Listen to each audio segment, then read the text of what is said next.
Hi guys, welcome to my channel. It's me Prachi, and so today I'm going to tell you how you can spend a perfect day at Cambridge. And I had a really nice day, so you can look at my entire vlog down below.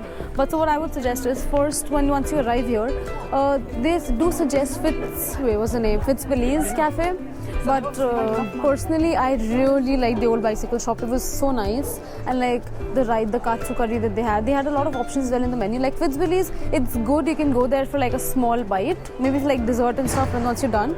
But like for proper food, you can go to old bicycle shop. So you can just come here, go to old bicycle shop, and then you can basically walk towards the Fitzwilliam Museum. You can maybe do the museum later, or you can do the museum then, and then you can first book the Fitzwilliam tour because basically the slots are not really available. I was actually surprised. I didn't know that it will actually be sold out, so it was completely sold out. But thankfully, I got one last slot that was left.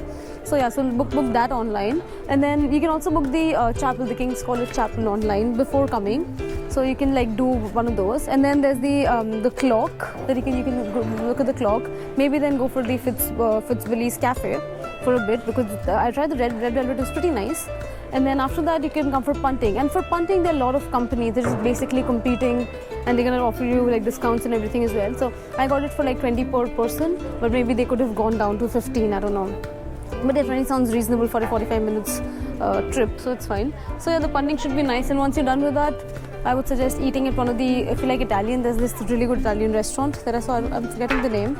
And then for Chinese, there's this dumpling, the dumpling tree or something. So probably like eat there, and then you can just go head back to London if you want, or wherever you're from. And I think that would be a pretty good day. And obviously in the guided tour, you'll be able to see the mathematical bridge and all the other places. So yeah, that could be a perfect day for you. And I hope you guys have fun, and bye!